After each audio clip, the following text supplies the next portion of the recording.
Buenas noches. Gracias por su paciencia. Estamos comenzando a la hora puntual alemana CT Contempore, aunque acá mi amigo Miguel Yusti, que lo conozco hace tanto tiempo, me está mirando con cara así, ya. Para la próxima puntual, sin tempore. Sí, no hemos calculado, eso fue mi responsabilidad, que toma tiempo ponerse la cosa, disculpen, pero estamos muy contentos que estemos acá todos reunidos tan numerosos para iniciar un ciclo de los lunes filosóficos ya clásicos que todos ustedes ya conocen, que es una cooperación que ya tiene varios años con la Católica, creo que más de 10 años por lo menos, donde con el Centro de Estudios Filosóficos de la Católica organizamos unas sesiones de diálogo y de reflexión a partir de filósofos o filósofas alemanas. Este año toca a Hannah Arendt, pero de eso le van a hablar más adelante. Solamente quería mencionar mi relación personal con Hannah Arendt. Yo no soy filósofo, soy más bien de los estudios culturales, cultural studies, antropología, sociología, como quieran llamarles. Y una vez estaba llevando un curso sobre el mal desde un punto de vista antropológico y me obligaron a leer a Hannah Arendt y ahí fue que me enamoré de su manera de pensar y también de su legado y de la manera como llevó su vida, tanto en Alemania como en Estados Unidos. En esta oportunidad tenemos además, gracias al apoyo de nuestra central, una invitada de Alemania, que es la doctora Anne Oyster-Schulte, que nuestra socia directora del Centro de Estudios Filosóficos, Mariana Chu, la va a presentar con más detalle.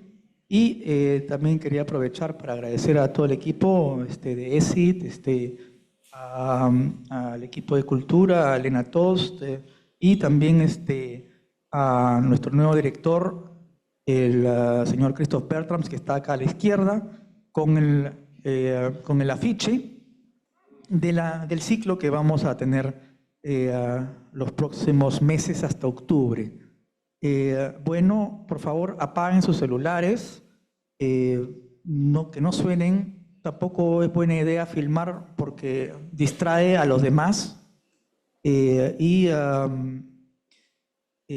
Vamos a tener también un streaming para la gente que no ha podido ver.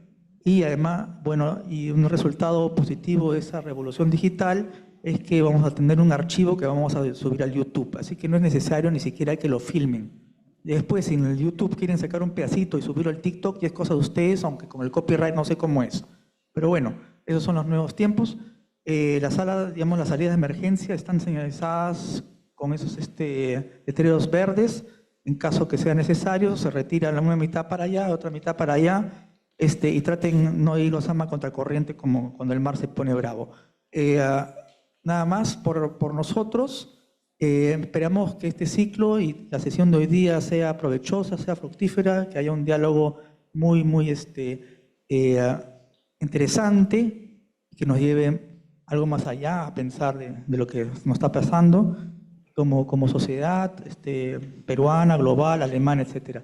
Bueno, no quiero distraerlos más y quiero pasar el micro a mi querida amiga Mariana Chu, directora del Centro de Estudios Filosóficos de la Católica, para que presente a los invitados de esta noche. Muchas gracias.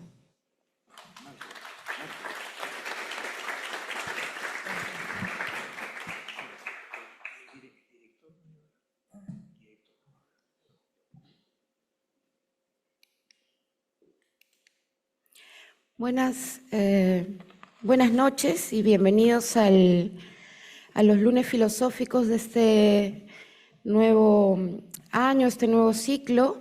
El año pasado tuvimos unos lunes filosóficos dedicados a Kant, ahora a la filósofa Hannah Arendt, y este ciclo es una continuación de lo que habíamos pensado el año pasado con el director Robert Sobota. Así que quiero agradecerle mucho al nuevo director del Goethe Institut en Lima, Christoph Bertrams, por acoger la idea y mantenerla. Está por ahí el afiche que se ha mostrado. Quiero agradecer también al pintor Francisco Guerra García, que nos ha hecho la ilustración. Y les explico un poquito, vamos a tener la ponencia o la conversación. Primero va a hablar la profesora Ann Oyster-Schulte, 20-25 minutos, y luego Miguel y Fabiola hablarán. Presento primero a la profesora Ann Oyster-Schulte, que viene de la Universidad Libre de Berlín. Ella estudió Bellas Artes, Literatura Alemana y Filosofía en la Escuela de Bellas Artes y en la Universidad de Kassel, en la cual se doctoró en Filosofía en 1997 con una tesis sobre la filosofía de Giordano Bruno.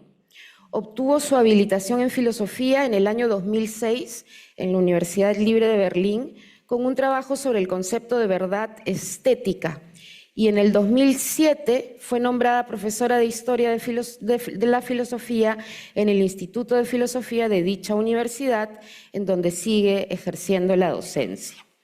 Sus principales áreas de investigación incluyen la recepción del pensamiento antiguo, la filosofía medieval y moderna temprana, la retórica, la estética, la filosofía de las religiones y la filosofía social, en particular en vinculación con la obra de Hannah Arendt. Tiene una larga serie de publicaciones, tanto libros propios como editados, así como numerosos artículos sobre las áreas de investigación mencionadas, y forma parte de muchos proyectos internacionales de cooperación interdisciplinaria. Ha realizado estancias de estudios o investigación en universidades de varios países. Una de sus principales tareas académicas, especialmente relevante para su presentación en el Perú, es el ser miembro del comité editorial de la edición crítica de las obras completas Kritische Gesamtausgabe de Hannah Arendt en alemán. Los dejo con la profesora Ann Oyster-Schulte.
So, I think that's wrong. This way? This way? No, that's right. Yes. Okay. Okay. So I very much hope you can hear me. Good evening, everybody. A very warm welcome. A great honor and pleasure to be part of this cycle of philosophical lectures and discussions. Great pleasure and honor for me that I'm allowed to talk today about thinking is dangerous. I've prepared some text snippets for you so that we can read together what Arendt is thinking about, let's say, the risks of thinking, and then we can discuss afterwards. I hope this will work for you. So the title, Thinking is Dangerous, Pensare è perigoso, is a direct quote from Hannah Arendt's writing. In some of her essays on thinking and moral consideration, or an essay called Thinking and Diverse Lectures and Classes and Seminar Papers, she repeatedly mentions thinking is dangerous. But what does that mean? And let's see a bit more of this thought. Does it appear? No? Yeah. There are no dangerous thoughts. Thinking itself is dangerous. So usually we should think that for Arendt, the absence of thinking, thoughtlessness is dangerous. But why now is thinking dangerous? Am I wrong?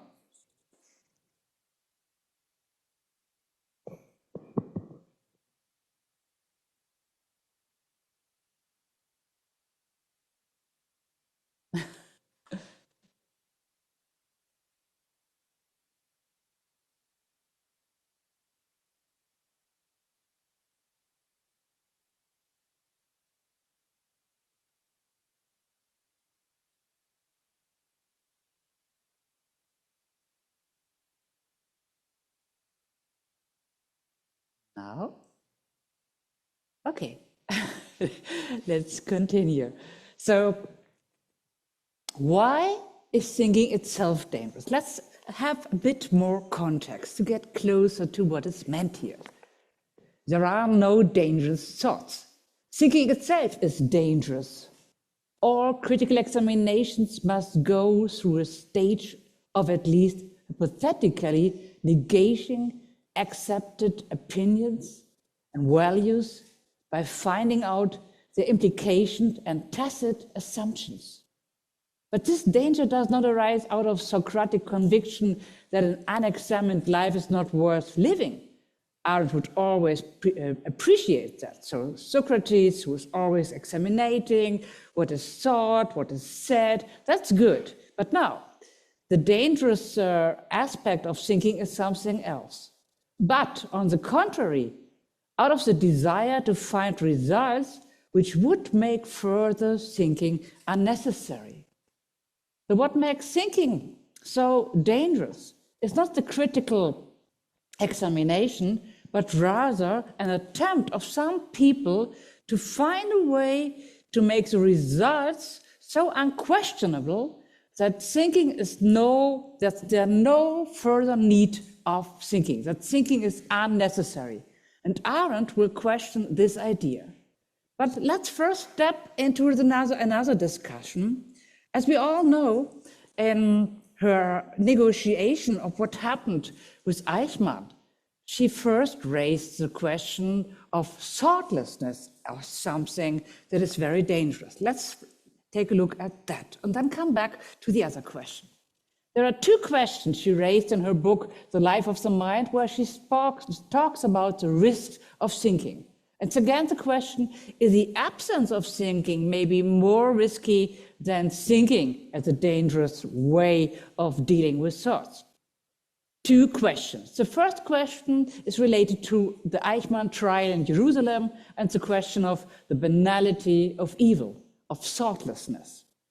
As we can already see at the moment, the question of what is the role of thinking is an extremely ethical question. It's not a purely theoretical question, but it's a crucial ethical question. Let's see what she says about Eichmann. How monstrous and unthinkable the deeds were. The doer, Eichmann, at least one of them, a very... something wrong again?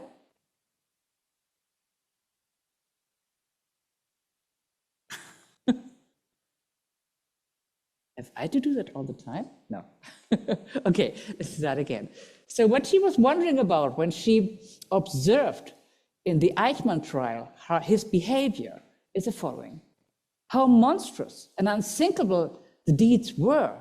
The doer, Eichmann, at least one of them, and a very effective one who now was on trial, was quite ordinary, commonplace, and neither demonic nor monstrous. In the absence of firm ideological convictions and also of specific evil or base motives, the only characteristic one could detect in his past, as well as during the trial, in the preceding police examination, was something entirely negative. It was not stupidity, but thoughtlessness. On the level of factual genesis, it was the absence of thinking, which is so ordinary and experienced in our everyday life, but we have hardly the time, let alone the inclination to stop and think. that aroused my interest. As we can see now, it's not only about Eichmann what we're asking now, but what happens in everyday life when we do not have the time to think, when we are somehow thoughtlessness. Could this thoughtlessness have to do something with evil doing? That's Arendt's problem or question.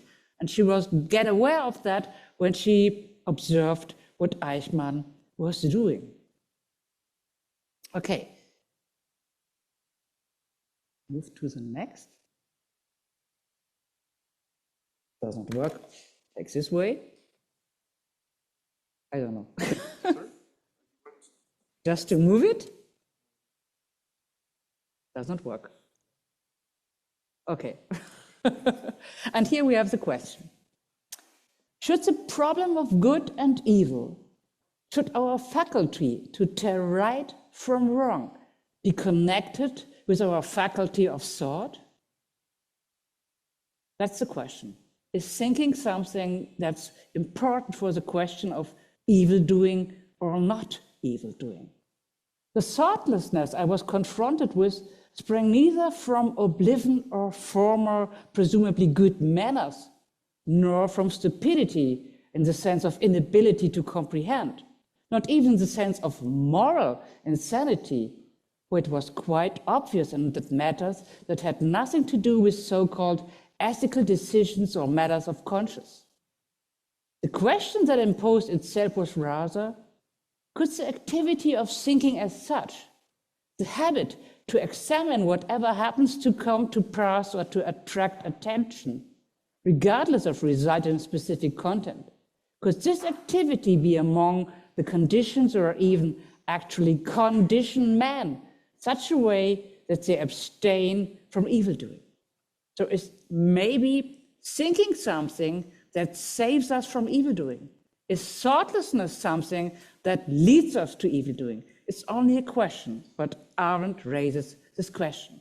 But there's a second question she raises in this book, The Life of the Mind, where the question of the risk of thinking is dangerous, was articulated.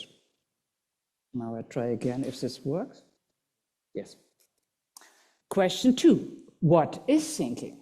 What exactly do we mean when we think we are talking about thinking? And this is Arendt's first attempt to arrive at a, let's say, tentative description. In the Vita Activa, her first important book, I had been concerned with the problem of action, the oldest concern of political theory. And what had always troubled me in this concern was the very term under which I reflect on this matter, namely Vita Activa, was coined by those who themselves were devoted to the contemplative way of life and looked upon all kinds of being alive from this perspective. And now she quotes a Latin medieval thinker. Let's leave that out. What is important here is what comes in the following, the paragraph in the following. I was, however, aware that one could look at this matter from an altogether different viewpoint. And to indicate my doubts, I ended the study of active life with a curious sentence that Cicero ascribed to Cato, who used to say, "Never is he, man, more active than when he does nothing. Never is he less alone than when he is by himself." So the old tradition separates between the Vita Activa, the political activity on the marketplace, outside and the external world, and the Vita Contemplativa, a kind of withdrawal, a kind of inwardness. And here thinking takes place due to the older tradition, as a kind of inwardness, as a kind of be alone with myself, a kind of passivity. But Arendt does not agree to that. Shouldn't we think about thinking as the highest activity, even more active than acting, and as a political activity, not only an ethical, but also a political activity, because thinking is sheer activity, the most active capacity of mankind.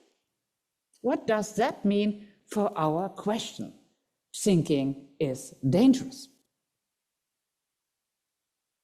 let's go back to this context where she mentioned this. Thinking is equally dangerous to all creeds and, by itself, does not bring forth any new creed.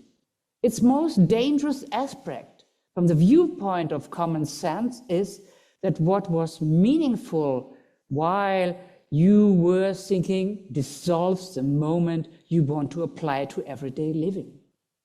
When common opinion gets hold of the concept that is the manifestations of thinking in everyday speech and begins to handle them as though they were the results of cognition, the end can only be a clear demonstration that no man is wise.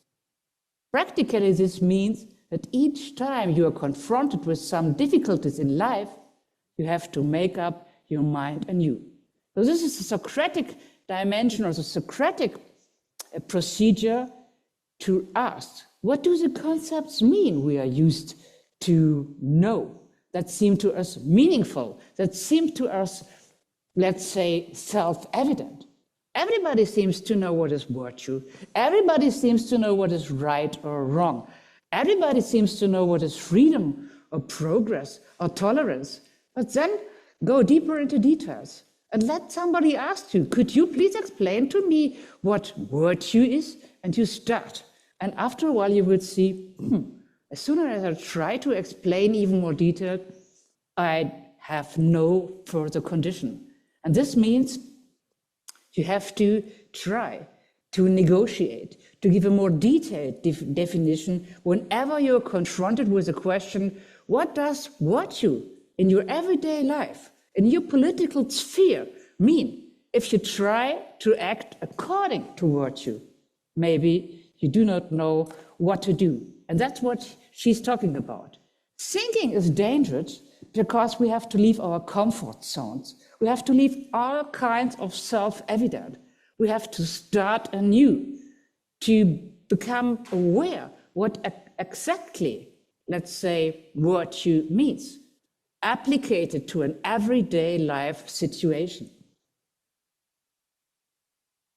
We have to take the risk. Again, there are no dangerous thoughts. Thinking itself is dangerous. All critical examination must go through a stage of at least hypothetically negating accepted opinions and values by finding out their implications and tacit assumptions. That also means wherever you are confronted with rules, with norms, with conventions, with convictions, with opinions, nothing is self-evident. All these opinions, all these values have to be questioned, have to be discussed.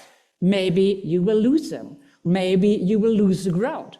Maybe you will lose the orientation. That's why thinking is dangerous. It opens the floor for contingency. It opens the floor for reorganization of your thoughts. Nothing is absolutely true. Everything has to be fixed again and solved again. And this is what Arendt relates to the Socratic procedure.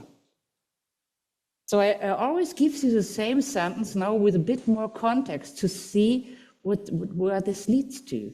So we started with the dangerous thoughts and thinking itself that is dangerous.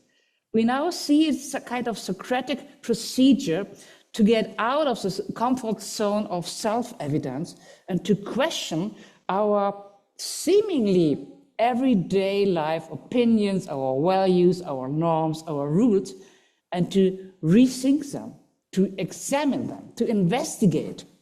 This is a kind of dangerous situation because maybe we'll lose some orientation. We will have to get a new basis of our acting. But now, if we go a bit deeper into it, we will see that there's also another background Arendt is dealing with this quote, "There are no dangerous thoughts, thinking itself is dangerous." Let's see what she says now. A Socratic examination which relentlessly dissolves and examines anew all accepted doctrines and rules can at every moment turn against itself, as it were, produce a reversal of the old values and declare these as new values. This, to an extent, is what Nietzsche did when he reversed Platonism.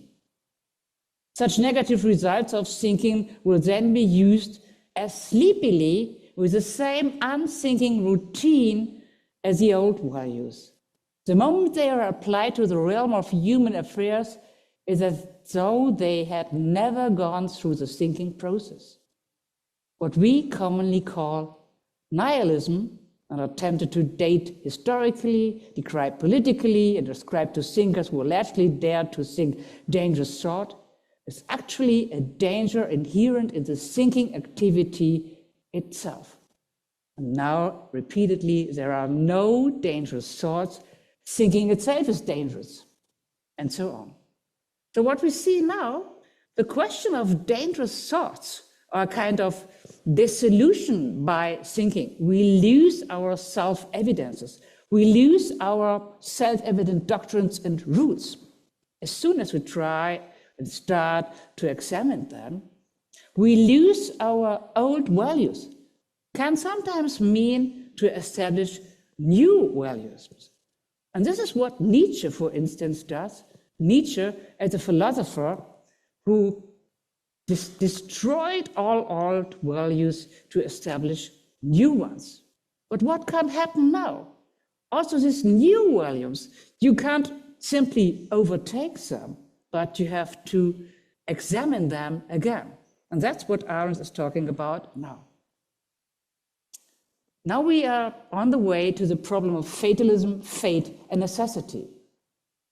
Again, there are no dangerous thoughts. Thinking itself is dangerous. But nihilism is not the product. Nihilism is but the other side of conventionalism. Its creed consists of negations of the current so-called positive volumes to which it remains bound. All critical examination must go through a stage of at least hypothetically accepted opinions and values by finding out the application and tacit assumptions. And in this sense, nihilism may be seen as an ever-present danger of thinking. What is the danger of nihilism? So Nietzsche, as you know, destroyed all tradition, destroyed all old doctrines, destroyed all conventional moral thought to come to new values, a kind of nihilism. He destroyed the belief in God. He destroyed the belief in Platonic ideas. He destroyed the belief in that there is something like a moral good in man. No, man is more like a wild beast.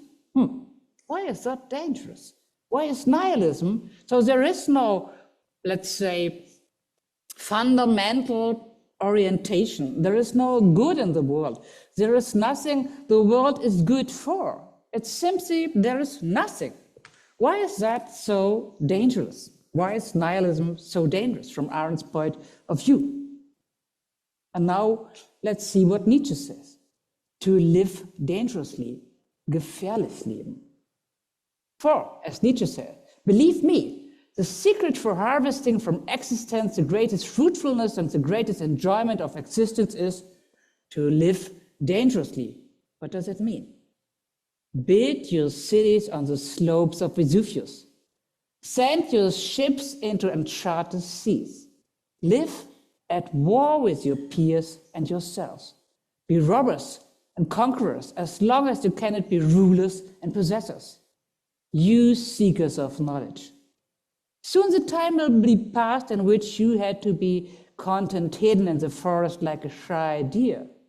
Finally, the search for knowledge will reach for its due. It will want to rule and possess, and you with it. So for Nietzsche, the will to power, let's say, the refusal of all former rules and moral doctrines, the expansion of yourselves in terms of be the strongest, be the one who will overcome everybody else. Don't think about knowledge, but just try to rule, to possess, to be the strongest. The will of man, the will of man's power. as something that accepts no moral rules of the tradition. It's what Nietzsche, in a kind of polemic and provocative way, counts to live dangerously, or to think dangerously. It was overtaken, for instance, not only by Arendt, but also by Adorno. So to think dangerously, to live dangerously, to provoke, to, let's say, destroy traditions that are simply conventional traditions is something both thinkers appreciate very much. But the consequence that Nietzsche will now find as a result of that is something very dangerous. Let's just take one point mentioned by Adorno. So we have to think in a risky way. The individual who thinks must take a risk, not exchange or buy anything on faith. That is a fundamental experience of the doctrine of autonomy. Without risk, without the imminent possibility of error, there is objectively no truth. Vulnerable thinking. So there is no basis, no fundament. We always have to be open to the risk. But, and that's again what Adorno says, knowledge that it's not dangerous does not deserve to be sought. So we have to be open to destroy, to rethink, to examine, to get rid of our former traditions, maybe to bring them back, but to rethink them, to re-establish them. But that is not what Nietzsche does. That is not what Nietzsche wants to establish with his nihilism. What Nietzsche is looking for is a kind of amor fati. In a greeting for the new year, he says the following: I'm still alive. I still think. I must still be alive because I still have to think. Sum, ergo cogito, cogito, ergo sum. Today, everyone allows himself to express his dearest wish and thought. So I too want to say I wish for myself today. I want to learn more and more how to see what is necessary in things and what is beautiful in them. Thus, I will be one of those who make things beautiful. Amor fati. Accept the fate. Accept the destiny. Accept a nature that has no sense, no direction, where you're like a mosquito in a kind of infinite cosmos. But accept that. Amor fati. Let that be my love from now. Let that be my love from now on. And all in all and on the whole, someday I want to be the yes sayer. Simply accept your fate. That's what Nietzsche makes of it. There's no orientation, there are no moral principles, nothing that guides you, so simply accept. Now let's see what Arendt says. Amor fati? No, amor mundi. Ultimately, the world is always a product of human beings, a product of amor mundi, human work of art. And this work of art is rethinking, examination, take nothing for self-evident. Even the nihilism, even the fate, even the opinion that the world is something that is working in a kind of eternal return of everything. This is simply an opinion. Check that, examine that. Look for the tacit assumption. Look for the ideological assumption included in nihilism.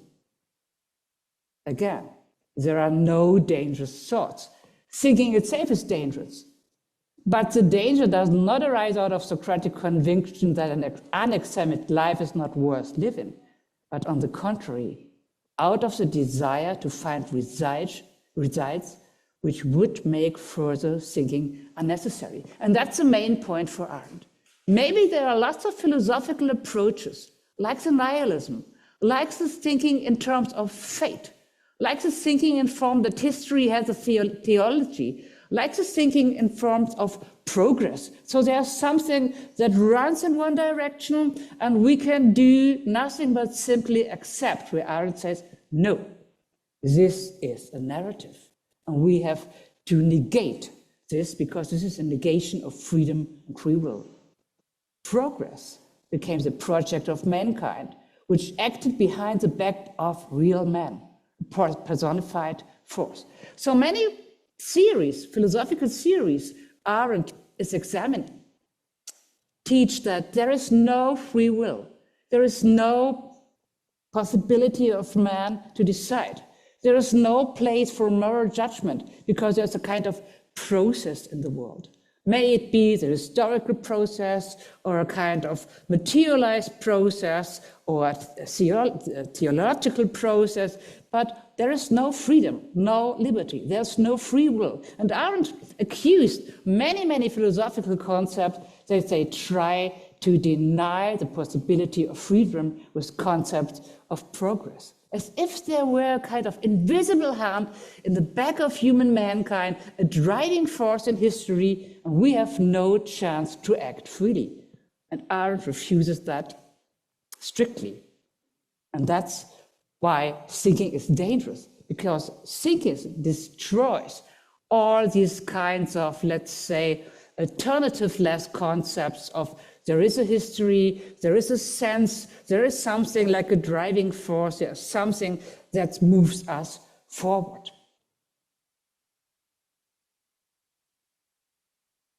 Let's close with these final assumptions. So as I told you, the risk of thinking, what makes thinking so dangerous, is that it leads us out of our comfort zones, that we have no longer something we can ultimately rely on, that we have to examine, to analyze everything that seems to be self-evident, that we shouldn't base our way of behavior, our way of life conduct, our moral convictions on things like nihilism, fatalism, on things that simply, how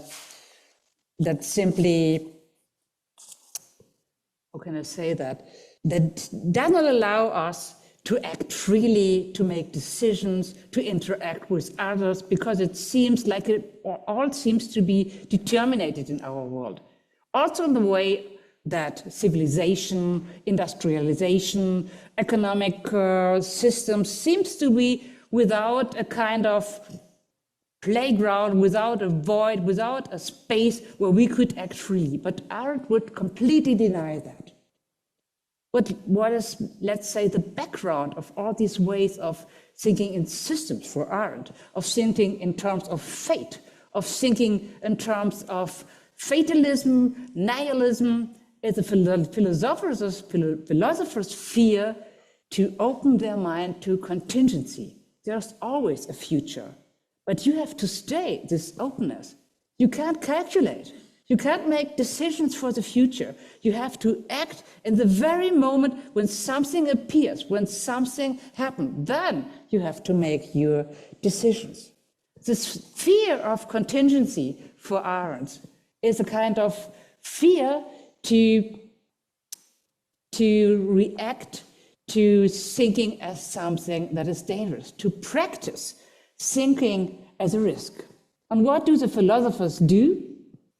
They escape through Arendt to a land of thought where no danger comes up. Let's close with this.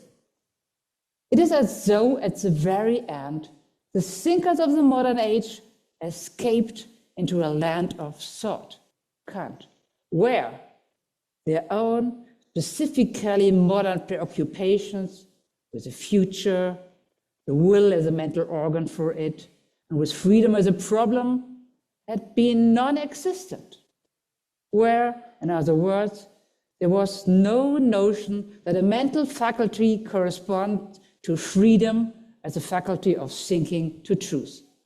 So Arendt accuses the history of philosophy and the history of philosophy and many philosophers of trying to get rid of the faculty of willing, the faculty of judging, and the faculty of thinking by creating systems, by creating closed systems in terms of economic systems, historical systems, materialized systems of determination, or simply nihilism, where everything is allowed and the strongest will rule. No land of thought, but open your mind to thinking is dangerous. Thank you.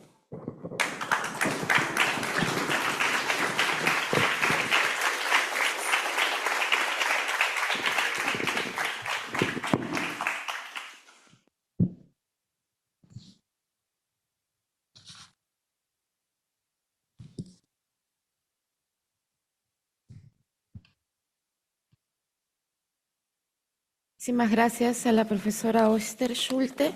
Vamos a escuchar ahora a Fabiola Arce de Ruta Colectiva. Ella es profesional en ciencias sociales, especializada en política comparada, con estudios de posgrado en estudios culturales, derechos humanos, sexualidad y dirección estratégica para la administración de crisis. Es gerente general de la consultora en desarrollo social y urbano Ruta Colectiva e integrante del Grupo de Investigación en Instituciones, Políticas y Ciudadanía de la PUC. Ha trabajado en el Programa de Naciones Unidas para los Asentamientos Humanos y en diversas instituciones nacionales e internacionales. Ha enseñado en la PUC, en el IDEPUC y en la Universidad Nacional Mayor de San Marcos, y fue la persona más joven electa como directora de la Junta Directiva Internacional de Amnistía Internacional. También ha formado parte del grupo de poderes fácticos de la PUC y ha publicado en el sector público y privado. Su trabajo en gobernanza, investigación y gestión de proyectos ha sido reconocido por la Universidad Católica, comités de ollas comunes, organizaciones internacionales y gobiernos locales. Las dejo con ella.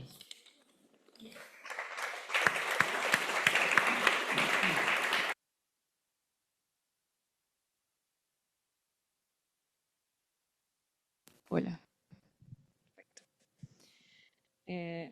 Bueno, muchas gracias al equipo organizador, primero por la invitación. Es una autora a la que le guardo mucho cariño, ahora voy a comentar un poco por qué. Y también es una autora que reta muchísimo y creo que la presentación anterior ha hecho hincapié también sobre muchos de los retos que plantea Arendt. Yo quería empezar con un guiño al título del evento, digamos, en específico al de la mesa de hoy, de la vigencia del pensamiento de Hannah Arendt. Y creo que es, no sé si ironía, pero una brutal casualidad estar hablando de esto justo hoy día, un día en el que las bolsas de valores del mundo han amanecido en una situación que no han visto históricamente, un día en el que además nacionalmente tenemos un paro de transportistas contra la extorsión, que es uno de los temas más viles que está viviendo el país en este momento. Y quizás eso hace que la perspectiva de esta mesa sea aún más cruda en términos de cuál es la vigencia. Y esto me lleva un poco a comentar. Inicialmente quiero volver sobre una cita a Arendt específicamente al inicio, luego comentaré un poco por qué he vuelto yo a Arendt, porque soy alguien que yo me considero y me aprecio de estar más con el pie en la acción que en la academia, quizás que en este lado del pensamiento solo.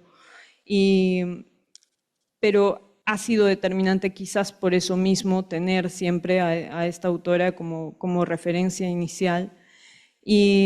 Y quizás voy a terminar un poco con mis asperezas con la autora, con aquello que me ha costado también desde los espacios del activismo, desde los espacios del trabajo humanitario, respecto del pensamiento de Arendt en particular, ¿no? La cita con la que quería empezar, y creo que va a agregar a varias de las citas que ya se mencionaron antes, es la cita de Hannah Arendt en la entrevista con Roger Herrera en 1973. Y es que Roger Herrera le pregunta, ¿no? Y le dice, pero ¿no corre el riesgo esta libertad extrema de asustar a muchos contemporáneos que prefieren encontrar una teoría ya hecha, una ideología y simplemente aplicarla? Y ella responde, sin duda. Y pregunta a él, ¿no corre la libertad que usted define el riesgo de ser la libertad de unos pocos, aquellos que tienen la fuerza para inventar nuevos modelos de pensamiento? Y ella dice muy tajante, no, se basa únicamente en la convicción de que en realidad todo ser humano puede reflexionar tan bien como yo y por tanto puede juzgar por sí mismo, si así lo desea. ¿Y cómo puedo yo despertar ese deseo en él? Eso no lo sé. Lo único que puede ayudarnos, creo, es realmente reflexionar. Y pensar siempre significa pensar críticamente y pensar críticamente es siempre ser hostil. Todo pensamiento, en efecto, socava cualquier norma rígida, convicción general, etc. Todo lo que ocurre en el pensamiento está sometido a un examen crítico de lo que existe. Es decir, no hay pensamientos peligrosos, por la simple razón de que el pensamiento en sí mismo es una empresa peligrosa. Entonces, ¿cómo puedo convencer? Creo que no pensar es aún más peligroso. No niego que el pensar sea peligroso, pero diría que no pensar lo es aún más. Y creo que esta cita es clave para mí por varios elementos. Y aquí quisiera volver hacia en qué momentos Arendt ha sido determinante para mí, particularmente en el trabajo humanitario, en el trabajo de activismo por derechos humanos. Y es que esta suerte de aproximación al hablar desde la acción versus hablar desde el pensamiento ha sido un punto determinante de referencia para sobrevivir, creo yo, a muchas aproximaciones sobre la violencia. Ahora hacía referencia un poco a las aproximaciones sobre la violencia respecto del espectro de lo local, del ver a grupos de transportistas, que tampoco es que representen necesariamente el orden, ¿verdad?, en la ciudad, pero que se enfrentan de forma tajante a un elemento vil y total y completamente descarado de injusticia, de muchísimas otras cosas respecto de nuestro entorno social. A mí me ha pasado volver a Arendt cuando estuve revisando las violaciones sexuales del conflicto armado interno en Ayacucho. Me ha pasado volver a Arendt cuando estuve revisando los testimonios de esterilizaciones forzadas durante el gobierno de Alberto Fujimori. Me ha pasado volver a Arendt conociendo a las activistas contra el matrimonio infantil en Senegal. Me ha pasado volver a Arendt conociendo a las madres buscadoras en México. Me ha pasado volver a Arendt para ayudarme a comprender a mí misma que la posibilidad de cuestionamiento sobre elementos tan crudos como la violencia no estaba mal, incluso en la medida en la que yo misma no era capaz de explicarme a plenitud lo que estaba experimentando, lo que estaba viviendo, lo que estaba intentando comprender. Y me ha ayudado muchísimo a entender también que realmente ese desafío con el pensamiento, ese desafío del intentar comprender y del saberme en el no poder, me ha llevado también a pensar en todas estas aproximaciones, particularmente sobre Eichmann en Jerusalén, sobre la idea de la posibilidad de entender que no había un Eichmann dentro de mí, que no tenía por qué empatizar con varios elementos, que no tenía por qué preguntarme la humanidad desde algunos puntos en los que no fueran vinculantes hacia una noción más profunda de justicia, digamos. Y creo que por eso es vigente, y menciono esto porque creo que esa vigencia no se va a ir. En las entrevistas en las que Arendt participa, y de hecho en los diálogos en los que participa discutiendo su trabajo, muchos de los autores que participan con ella en los diálogos, algo que le repiten mucho es cómo ella vuelve a traer a la vigencia algunos elementos de la filosofía griega, de las primeras aproximaciones a la filosofía política griega. Y es muy curioso leerla hoy y pensar, bueno, ¿cuál es la vigencia de esta autora que en ese momento logró traer a la vigencia de su propia época un pensamiento como el griego y de rescatar estos elementos clave para comprender la sociedad y para comprender la política? Bueno, yo pensaría que quizás al día de hoy es esa misma capacidad la que hace que sus aproximaciones al pensamiento, que sus aproximaciones hacia la violencia, que sus aproximaciones hacia muchos elementos que tocan lo más crudo del humano sigan siendo vigentes. Es esa misma capacidad, esa misma profundidad en el análisis la que hace que todavía sea vigente, tanto para quienes estamos desde el lado del pensamiento profesional, voy a ponerlo así, y también desde el lado del trabajo más de acción operativa respecto del humano y de lo que tiene que ver con la acción humanitaria como tal, ¿no? Perfecto. Quizás solamente para cerrar, y esto lo voy a mencionar como un elemento también de aspereza. Yo tengo una casi obligación moral de decir que Arendt es una autora incómoda con la disciplina. Yo soy politóloga y siempre que la hemos estudiado esa incomodidad se ha sentido por algo que realmente dice muy bien otro autor que entra en diálogo con ella, y que es Christian Bain, ¿no? Y que en algún momento le dice que se espera de los teóricos de la política que sean políticos, con compromiso.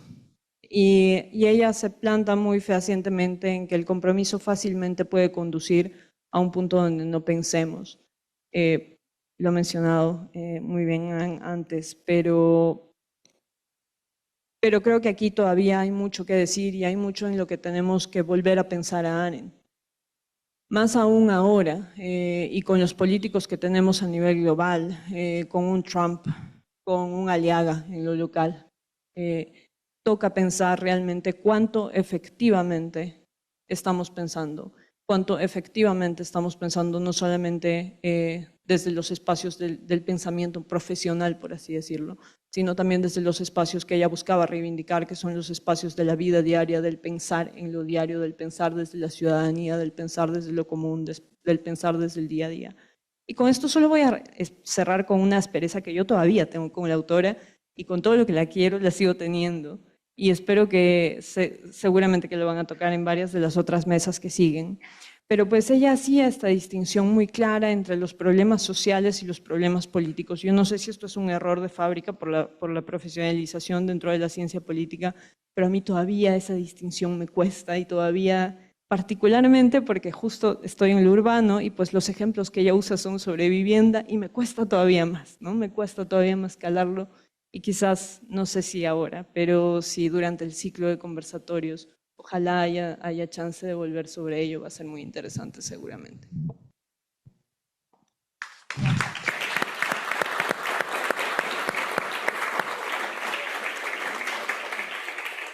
Muchísimas gracias a Fabiola. Vamos a tener ocasión de conversar ahora.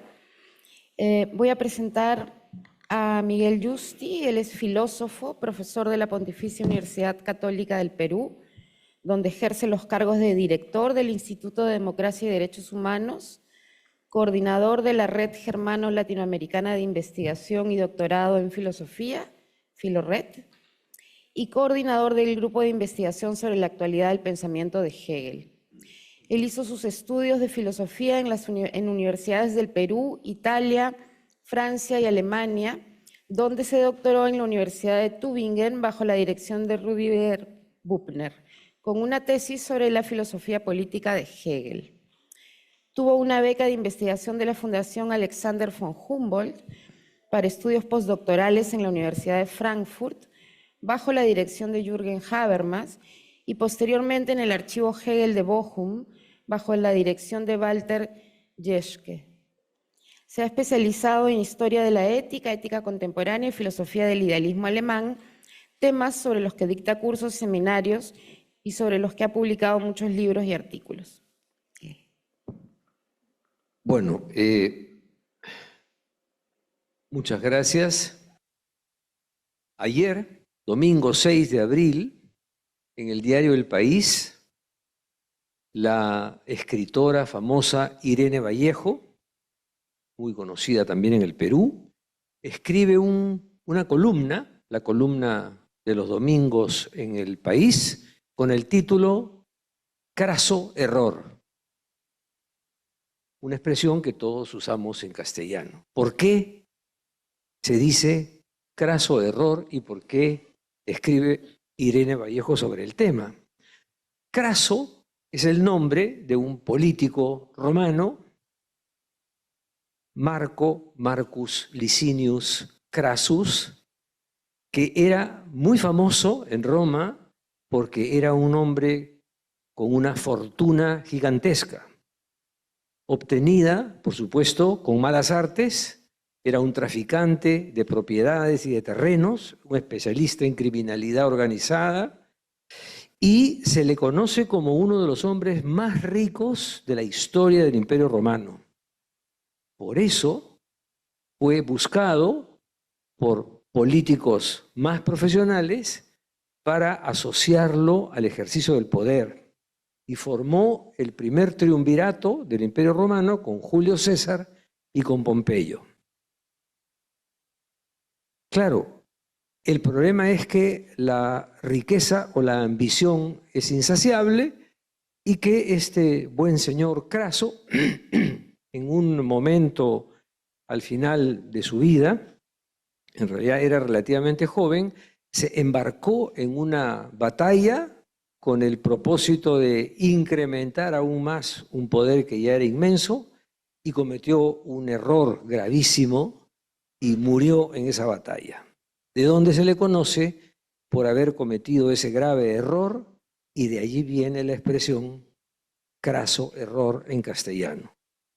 ¿Por qué escribe Irene Vallejo el artículo?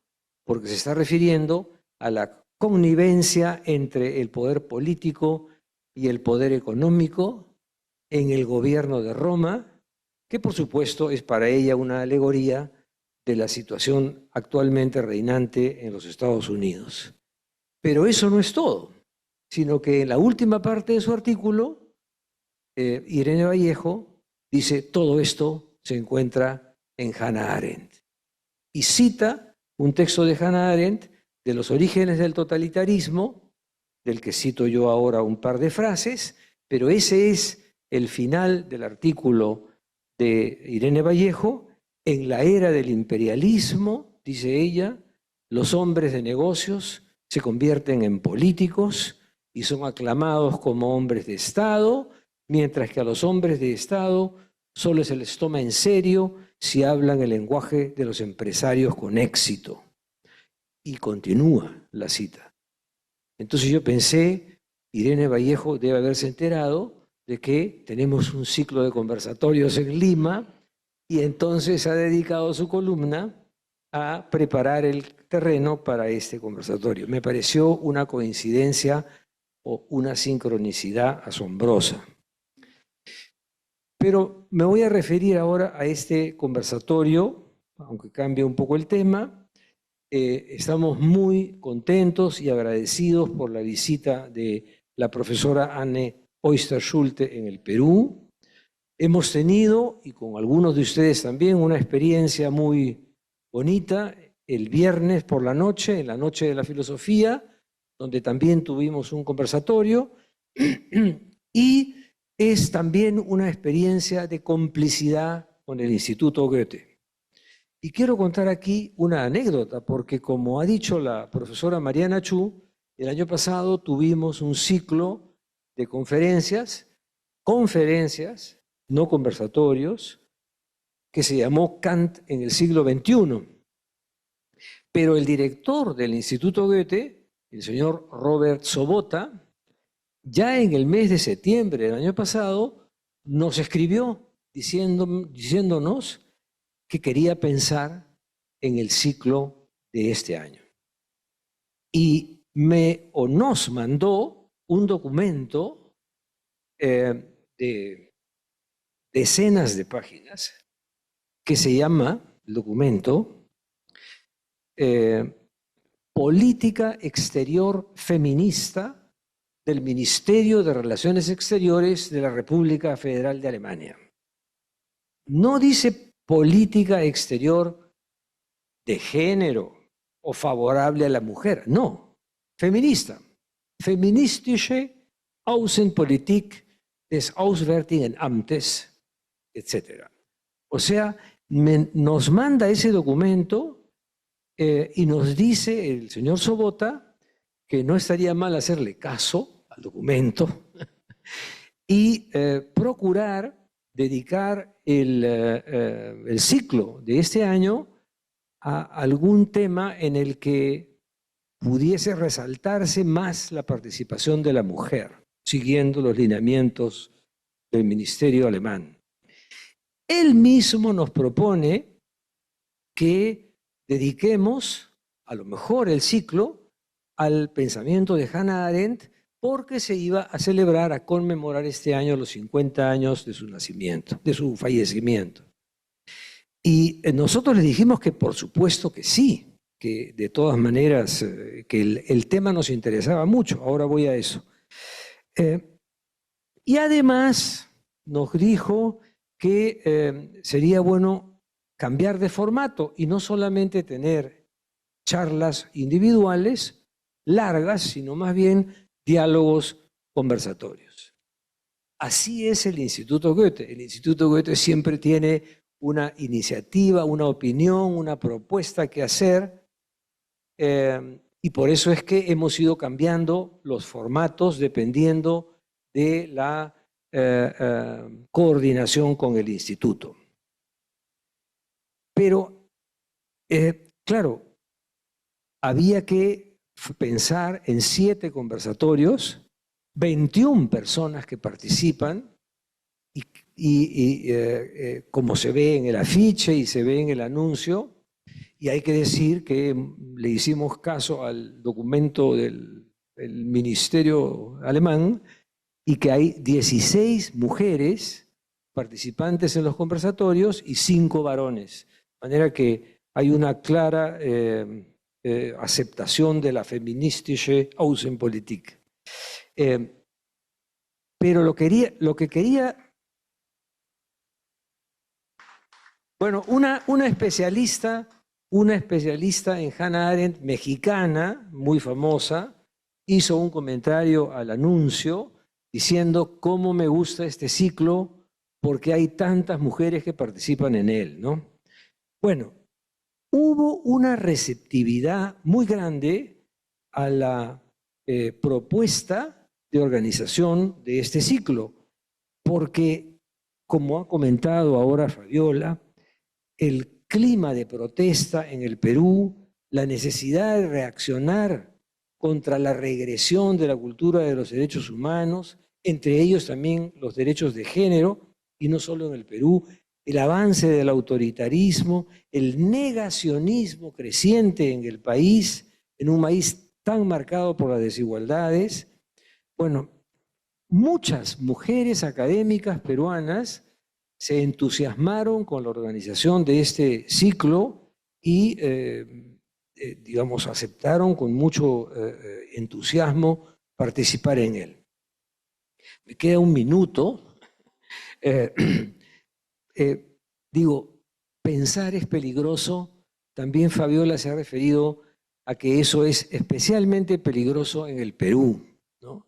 Tenemos a un ministro de Educación, a un ministro de Cultura, a un ministro del Interior, para no hablar de la presidenta, que no quieren que pensemos, que nos tratan de persuadir de que lo mejor es dejar de pensar, normalizar los prejuicios, aceptar verdades que son absolutamente cuestionables, aceptar, como nos pedía un arzobispo hace no mucho, el orden natural que implica la exclusión de las mujeres, el autoritarismo, etc., ¿no?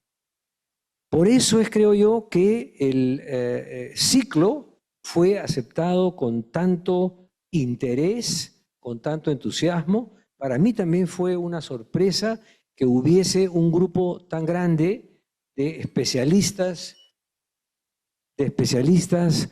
peruanas o digamos, académicas o activistas interesadas en derechos humanos, ¿no? Y bueno, simplemente termino diciendo que efectivamente hay una complicidad con lo que fue la vida entera de Hannah Arendt, que siempre se resistió a que se le considerase como una filósofa profesional, pero en cambio participó activamente en muchas batallas sociales, políticas a lo largo de su vida, precisamente, digamos, ejercitando ese pensamiento que era peligroso, ¿no? Peligroso en 3 sentidos, y con eso acabo, porque es el pensar pone en cuestión convencionalismos que son muy arraigados, porque pensar obliga a ampliar la mirada, a detectar la complejidad de los problemas que están en juego en la vida cotidiana, y porque además pensar expone a quienes lo hacen, y eso le ocurrió también a la propia Hannah Arendt, al peligro de convertirse en blanco de las críticas, ¿no? Muchas gracias.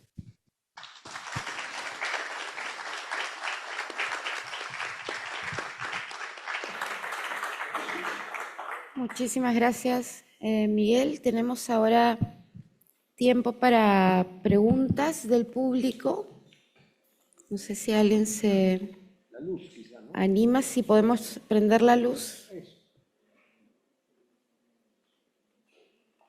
A ver, aquí adelante. Hello, thank you, Autor Schude, Frau Autor Schude, for your speech.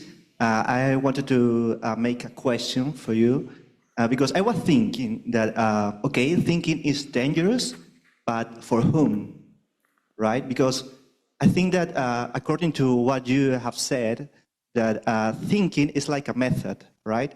And thought is a product. So if you continue that deep thinking, I don't know if you understand, maybe I should speak in Spanish? Or?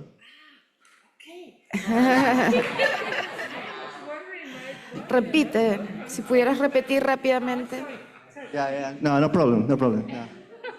So do you want to speak in English or maybe I can speak in Spanish? No, now in English. In English? Yes.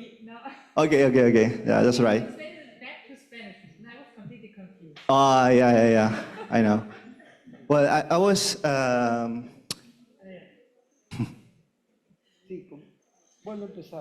Okay. So I have a commentary and a question also because according to your speech that I thank you to you very much, I was thinking that thinking is dangerous, right? But for whom? Because I think that thinking, according to what you have said, is like a method, right? And the thought is the product. So the human being needs the thought in order to have something to hang on, right? Because if you continue in that profound, that deep thinking, you will find nothing, right? Because everything will be nihilistic, everything will fall, and that thinking will make, of course, that human being, that subject free. But the truly free man is the madman.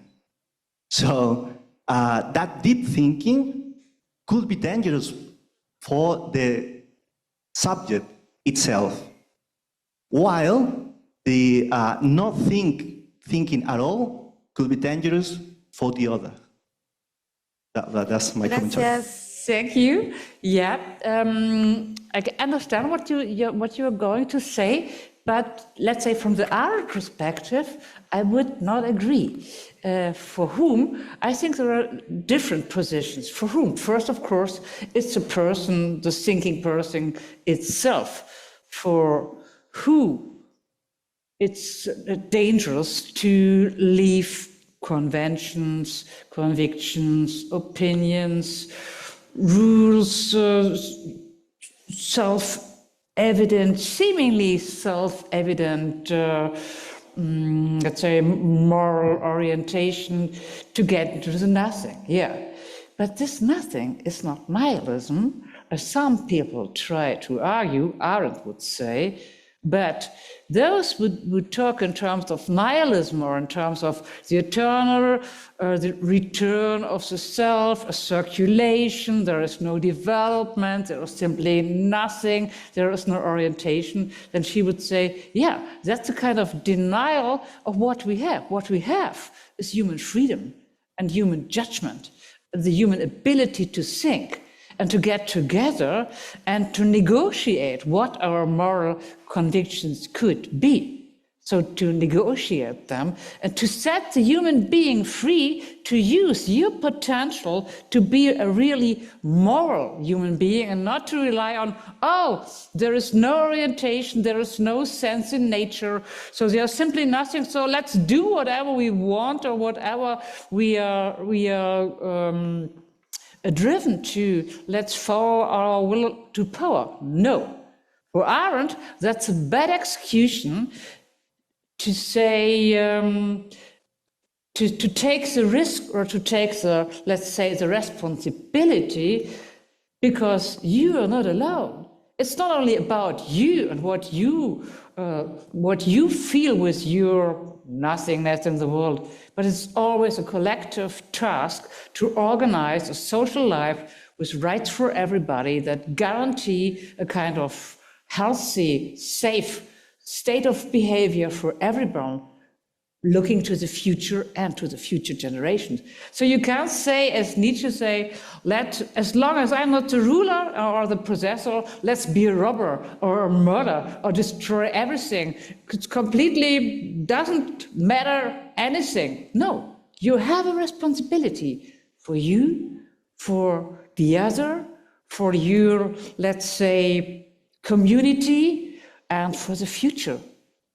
Especially for the future. And I think that's what makes Arendt so, as you said, so the commitment for everyday life. When she talks about Eichmann, of course, Eichmann is a very, very bad case of non-thinking. But and many people said, her way of analyzing the Eichmann trial there, she was completely wrong. But that's not that important for us. What lies beneath this Eichmann observation is that Eichmann is somebody like you and me, so that we all miss many times to stop and to think. And then maybe sexual violence, child marriages, oppression, alienation.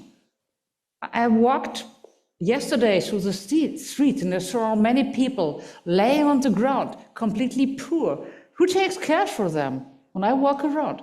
So that's the kind of everyday life thoughtlessness. And I think our task is to think about how can we organize a way to integrate those people into our communities. It's not about the will to power. There is no nihilism. We have opportunities. That's what Arendt says. But, so for whom is that interesting? To that thinking is dangerous, or that we do not take the risk of thinking. Yeah, for some people who do not like to spend their life in commitment. So maybe, of course, it's more pleasant to walk around and to close your eyes and to don't think about what happens with the people on the floor, or what's happened with the people in the future, or what's happened with the women. Even in Germany, every second day, a wife is murdered by private violence. Isn't there? I think there are lots of tasks in everyday life where Arendt is a driving force. So stop and think and not stop thinking, is what she says. Yeah, for whom is that interesting? And I think you both mentioned it. Of course, for governments, I would not say that in general, but for many governments, it's of course very interesting to stop thinking, to stop the diversity of thinking, to stop to make things questionable. And for Arendt, that always means to stop your engagement in terms of there is a free will, there are options, there are alternatives. You can organize a small community, you can start a movement every day, every second. So the interest, I think, for people who are not interested in commitment because it's too challenging, the private challenge, I think for them it's easier not to take the risk, but also for the government. So on the political realm, it's interesting not to let people think, because then they will raise a lot of questions. They will write a lot of articles with critical thoughts. They will try a lot of protests, movements, and maybe that's hard to manage. Yeah, I think there are different people who are interested that we do not take the risk to think. And even, I think you mentioned a very interesting aspect that's also crucial for Arendt. So, as you said, commitment, so social engagement, political engagement, you said, cannot lead to non-thinking. So for Arendt, that's why I mentioned Nietzsche and the establishment of new volumes.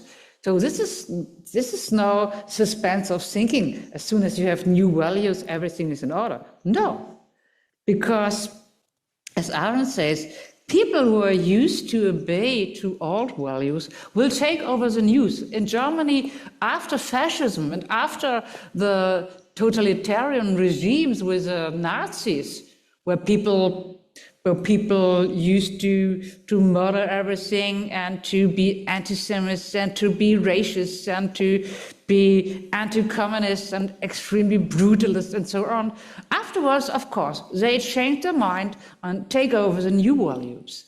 But these new values, if they are not thought, if they are not examined, they could paralyze to let's say, dogmatic doctrines too. So we always have to be aware of the fact that even the best commitment could create a kind of dogmatic impact and then change into a kind of aggressive dogmatic impact and then change into something that's purely aggressive and then something that turns to be barbaric. And that's what Arendt makes very, very clear. And that's why thinking is dangerous also means, yeah, you always have to say goodbye. Sometimes you have nothing in your hands than questions, moral questions, and you have to start anew. But that's necessary, extremely, because what you said, commitment does not save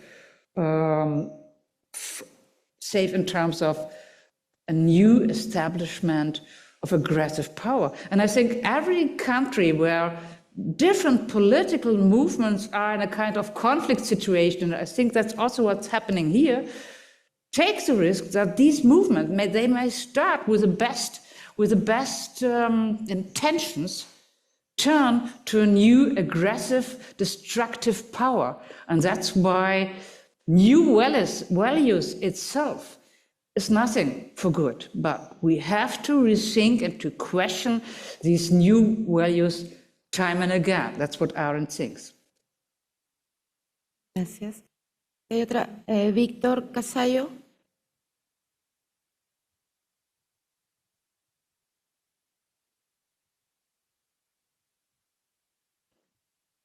Thank you for your very interesting presentations for each of you three. I was wondering, it was for me very important, this mention about activism and action according to Arendt. And I wonder how much space or how much time do we have to exercise judgment when activism needs to attend to the survival, biological survival of so many people and to take care of the world. I mean, institutions that are dismantled every day and that attempt to the survival of people, no? So I wonder when we have to work in activism so as not to people not to die and to keep the world, so how much time is it left or space of dialogue to actually judge and exercise action and not only, even though it's urgent, it's evidently necessary to work in terms of labor, to keep biological life and to have results mediated by efficiency. So how much action and judgment do you think is left or maybe survives in activism? Thank you. Mm-hmm. Yeah, first of all, I think Arendt always separates between action in terms of practical acting and activism and thinking as the most active activity. So she always tries to say, this is sheer activity. Nobody should say I'm passive or I'm doing nothing. No, I'm doing more than ever when I'm thinking. Yes, but to your question, of course, if somebody, if there is a very dangerous situation, if somebody is risking to lose his or her life, if there is a war, a struggle, something is trying to shoot you or your friend or whatever happens, of course, you can say, okay, I first have to go at home and to think for some hour, and then let's turn that back and see what I should do. No, of course not.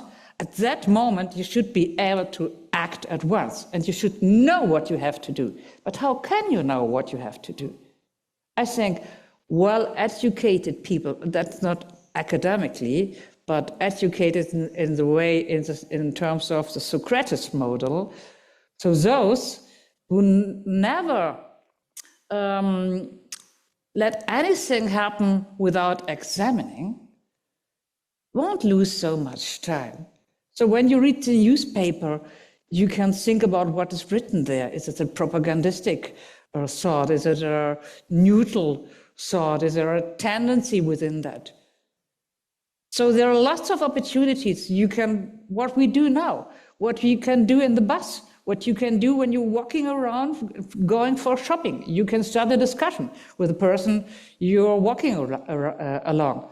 So I think it's not about an academic withdrawal over days, months, or even hours. But at the same time, Arendt would say, yeah, many people ask me, won't that take too much time?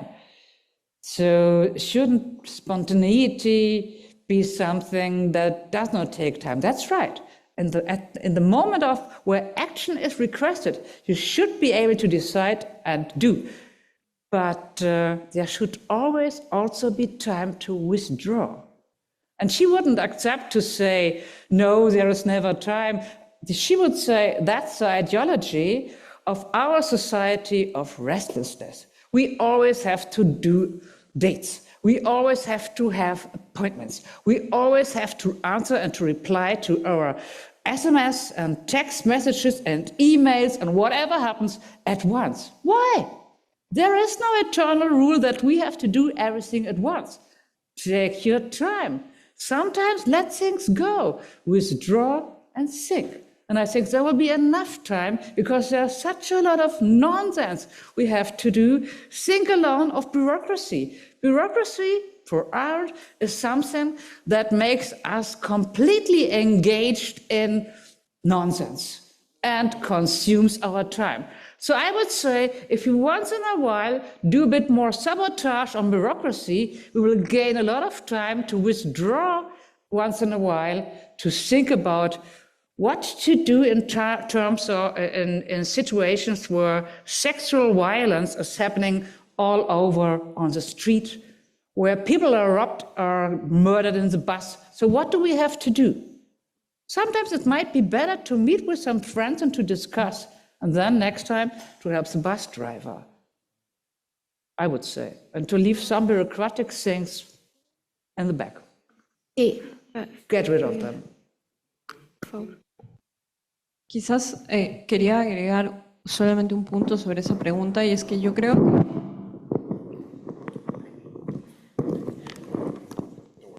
quería agregar un punto sobre esa pregunta, y es que yo creo que el trabajo humanitario es uno de esos espacios y el activismo, digamos, lo que conocemos ahora como activismo, digamos, ¿no? Es uno de esos espacios en donde es fundamentalmente necesario hacer esos espacios para pensar, para esta fórmula de acción que implica fuertemente el pensamiento, ¿no?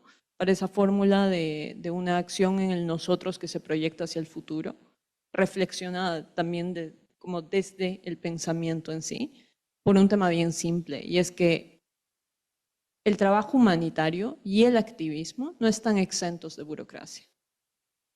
Y hay un riesgo permanente de volverte en máquina, hasta por autopreservación. Yo creo que esto, y veo algunos rostros, entre ellos el de mi esposa, diciendo sí. Porque claro, llega un momento, y esto nos ha pasado, lo voy a decir en personal, porque ahorita estamos enfrentando un juicio contra el Estado peruano para reconocer nuestro matrimonio. El día que fuimos a poner el juicio, era una actividad que como activistas conocíamos de cientos de casos, de todos los países de Latinoamérica que han pasado por el mismo tipo de historia que la nuestra. Y ese día presentamos la demanda, me pasé 2 días enteros llorando. Y ahora creo que fui profundamente afortunada, porque genuinamente lo viví todos los casos anteriores como una máquina. Y ese es un riesgo permanente, y lo digo yo que a propósito no he estado nunca en campos de refugiados, no he estado en los equipos que tienen que meterse a trabajo humanitario de campo durante meses sin poder salir, y que muchas veces cuentan solamente con 2 o 3 semanas de salidas anuales fuera de sus campos de trabajo, porque esos también son esquemas de burocracias. Y de hecho tenemos varios casos en los cuales esos esquemas de burocracias han llevado a ausencias absolutas de esquemas más racionales respecto de las operaciones que se llevan a cabo dentro del trabajo humanitario, porque se ha perdido ese esquema. Entonces sí creo que hay mucho acierto en la aproximación de Arendt de este pensar que nos lleva a un proceso que también es profundamente humano, que nos demarca profundamente dentro del humano y que al mismo tiempo activa procesos que nos hacen poner la racionalidad por delante de cualquier tipo de proceso que se puede llevar de arranque en nuestra humanidad. Y eso creo que está allí también, el activismo está allí también en el trabajo humanitario, particularmente para aquellos grupos que lo sostienen en contextos de crisis durante periodos bastante largos, ¿no? Como en el país básicamente todo el tiempo. Tenemos tiempo para una última pregunta. A ver acá, una mujer, por favor.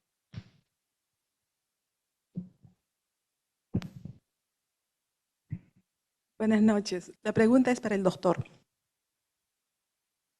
El año pasado, Dina Boluarte envió un mensaje a todos los docentes o profesores del Perú, señalando que en los colegios o escuelas del país está prohibido hablar de política o de ideologías. ¿Se puede decir de que en el Perú es peligroso o pensar es peligroso? Esa es la pregunta. Gracias por la rapidez de la pregunta, Miguel. Gracias. Sí, ¿alguien más quiere hacer una pregunta y así contestamos todo?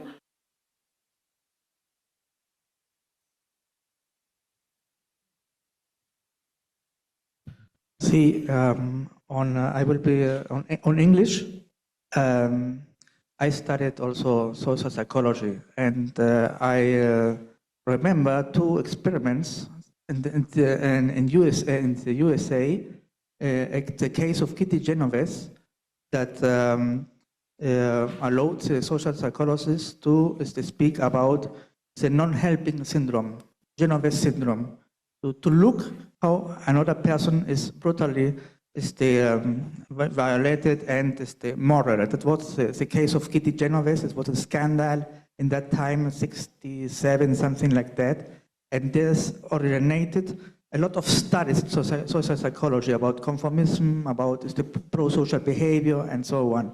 And then 3-4 years before Hannah Arendt died writing, as you told us on a Friday, at 71, Zimbardo at the Stanford University made this famous experiment where he took 50 students and assigned aleatory, the treatment of prisoner and guardian, and it was shocking until today.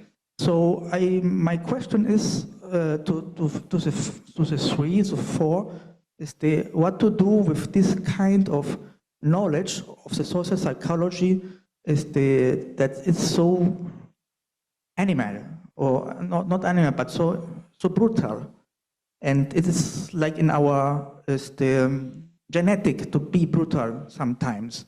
Everyone can be brutal, and my question to you, Anne, is which was the relationship between Hannah Arendt and her context of thinkers and this social psychology studies and also thinkers? I am sure they were connected. Thank you. Gracias.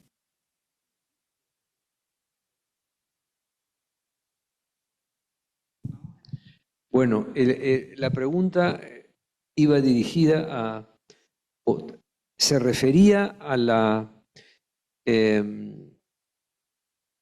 digamos, a la disposición del gobierno de Dina Boluarte de que no se hable de política, pero yo mencioné también al ministro de Educación, al ministro de Cultura, al ministro del Interior.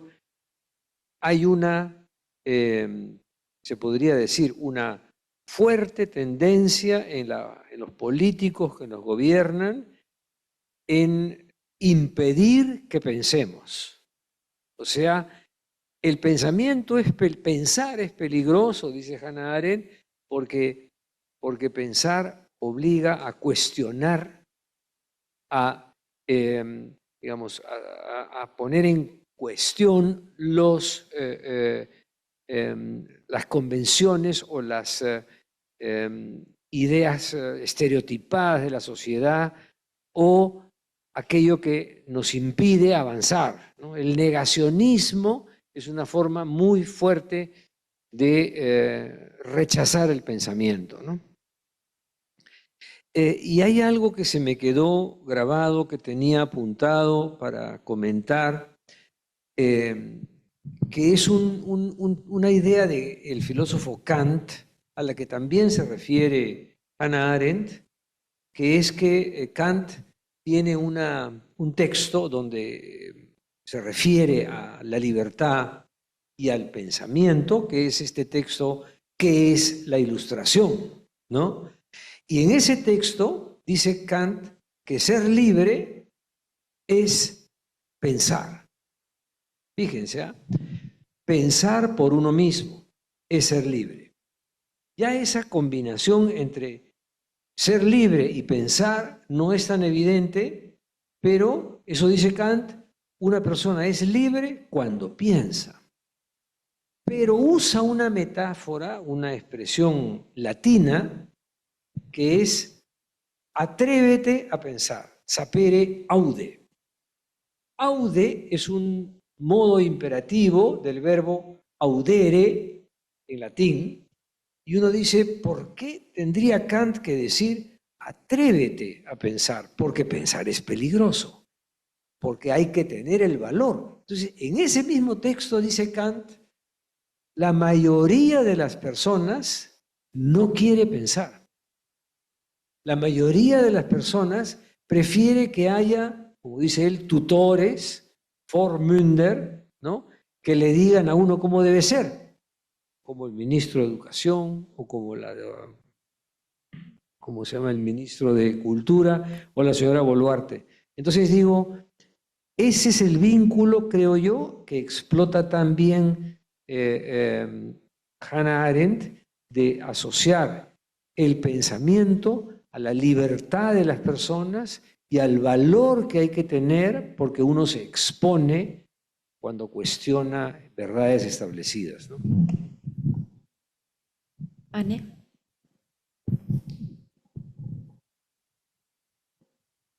El micro.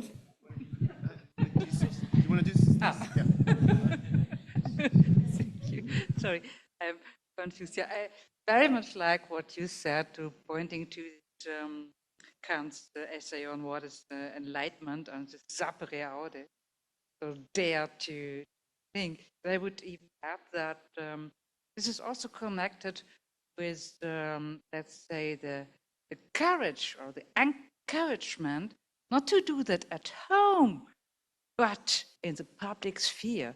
So this is the next thing. So sapere aude, but also a kind of Mündigkeit means to show that you dare to think also to others, to exchange with others. Show your free mind. Go out on the place. So I would, in modern terms, perhaps say it's a kind of claim the place or reoccupy some places where thinking was forbidden so far. And it could be a classroom. This could be others like this. I think this is a wonderful event place where thinking possible. Yeah. So I very much like this Kantian approach. And maybe, so we always talk about thinking here, and I'm not sure if that's, where is, there.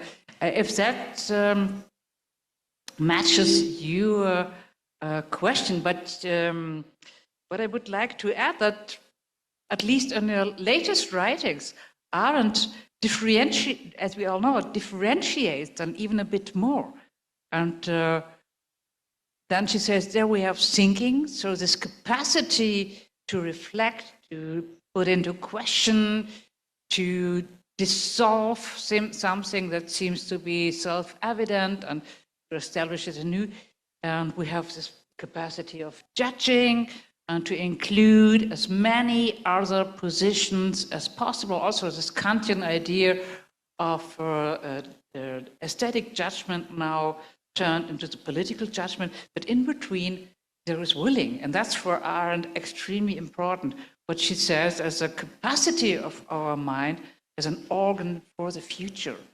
And many governmental oppressions or institutional restrictions not only don't want us to think, but also don't want us to will in terms of organize the future, but not in a calculable way, but to be open to contingency, to take the challenge that you have, that you don't know what will happen in the next hour or in the next week or in the next year, but that you have to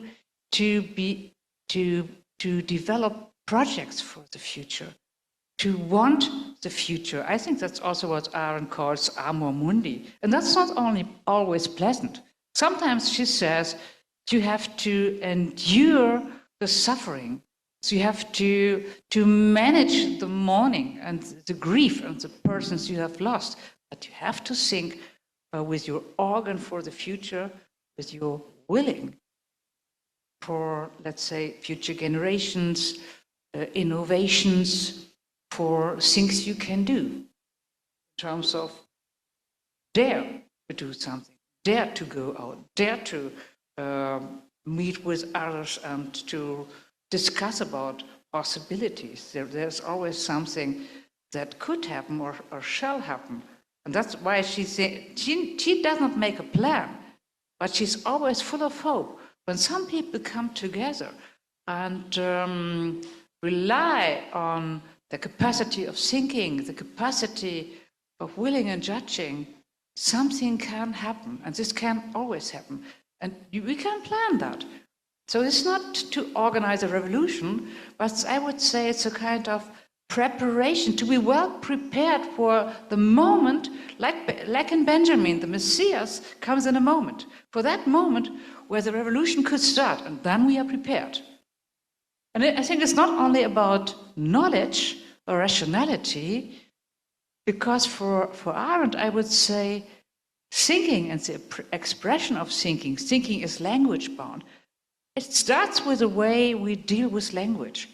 And I think there the floor is open for all kinds of poetry, music, theater, for a kind of sensitivity of thinking, for the way we address one another. That's not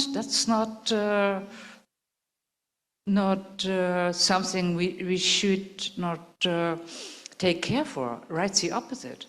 The way we address one another, not to use stereotypes, not to use formats that are well established, but to try to expand language, to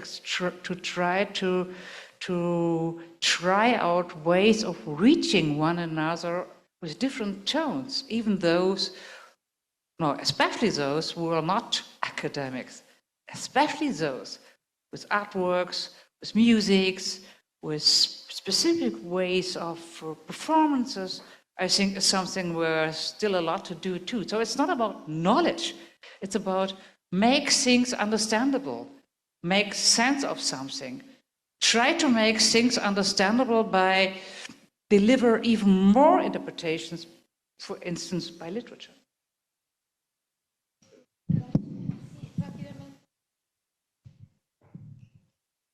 Quizás solamente sobre la última pregunta, una de las reflexiones que a mí me gusta de forma particular sobre Arendt en uno de sus diálogos es pensar la idea de la humanidad versus lo humano también, ¿no? Y cómo la idea de la humanidad, cuando hablamos generalmente de la idea de la humanidad, estamos hablando de algo que también ha sido pensado desde un ser.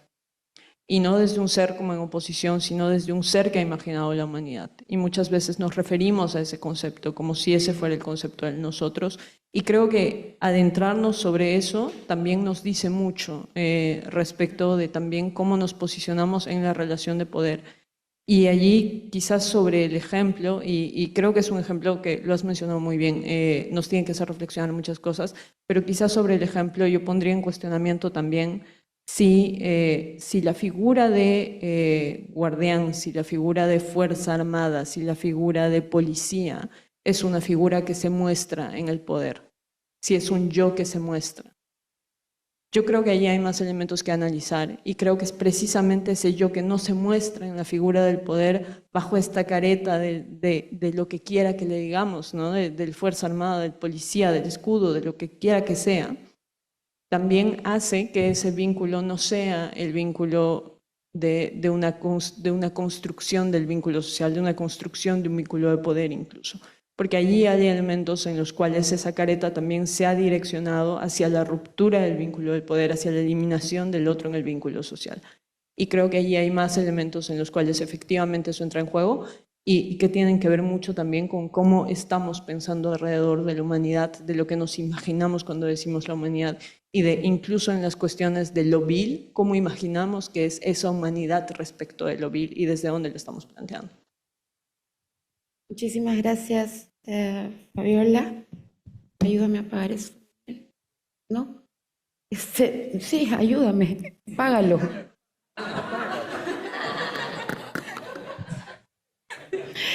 Bueno, muchísimas gracias a Fabiola, muchísimas gracias a Miguel, por supuesto a la profesora Anne Oyster-Schulte, y antes de terminar les recuerdo que nos vemos el lunes 5 de mayo para hablar de la crítica de los totalitarismos con Juan González, Claudia Rosas y Katy Subirana.